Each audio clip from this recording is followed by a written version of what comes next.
Good evening.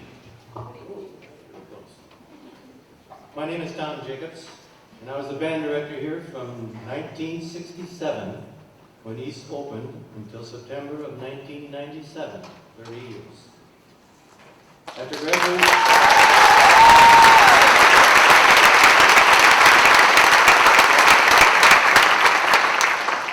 graduating from the University of Wisconsin-Milwaukee, I took my first teaching job in Las Vegas, Nevada. After a year there, I met with Frank Camella, supervisor of music here in Appleton, and my former high school band director. Yes, I am an Appleton native. Frank told me that Appleton was going to build a new high school in 3 years, and that the new band director would be chosen from the present staff. So if I had any thoughts about applying for that job, I should take the job at Wilson Junior High School for the fall of 1964. Well, as things turned out, Stan Orr, the new principal at East, did select me to become the new band director at East High School.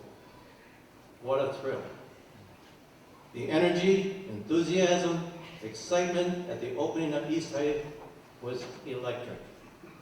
All I had to do was direct that energy into the goals I had set for the band. The first major accomplishment for the East Band was to perform at a Green Bay Packer game. And I believe that the East Band is the only band from Appleton to do that feat. Next came the Appleton East Goes South for the Orange Bowl parade. I would like to make a side note that when we came back from the Orange Bowl, the percussion players were bringing all of their equipment into the band room. And normally a percussion player can lift one box of drums with no problem. It took 2 boys for each box.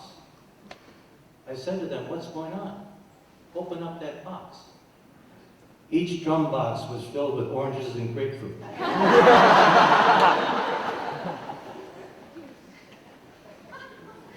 East was only the second band in the history of the Orange Bowl to be invited from the state of Wisconsin.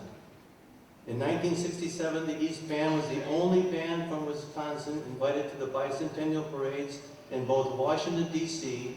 and Philadelphia, Pennsylvania. For that event, we had 40 days to raise $40,000.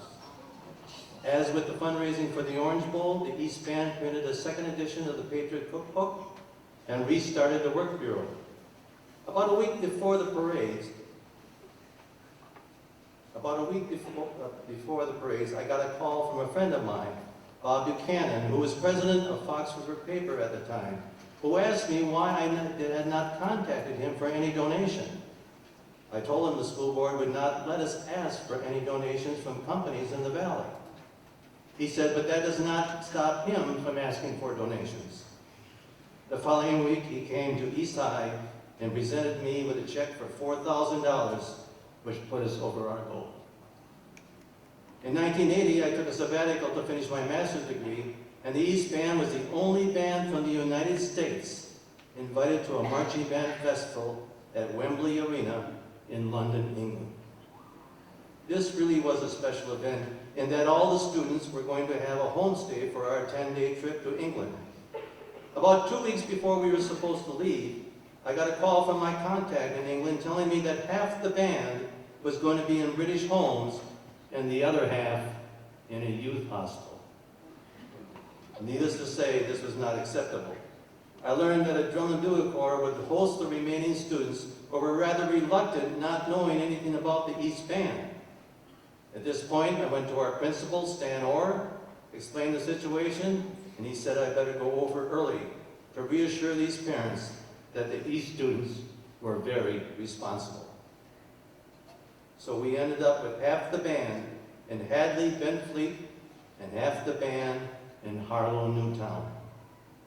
After that event, the East Wind Symphony went on 3 more concert tours in England, culminating with the final tour in 1997 when I retired, when the East Band performed a concert in Creighton Hall with 2 British military bands.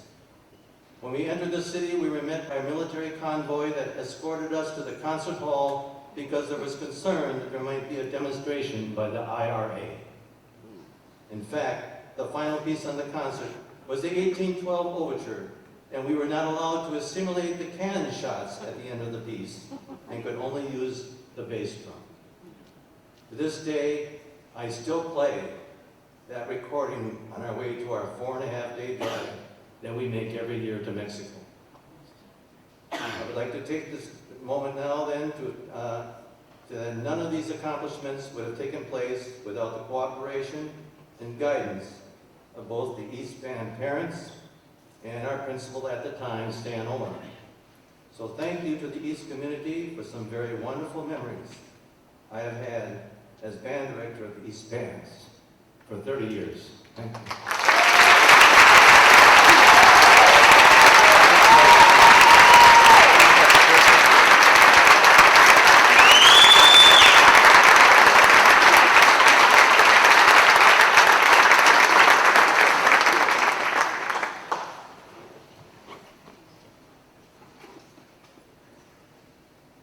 And now the members of the East Honors Band playing a movement from the Clemser Suite.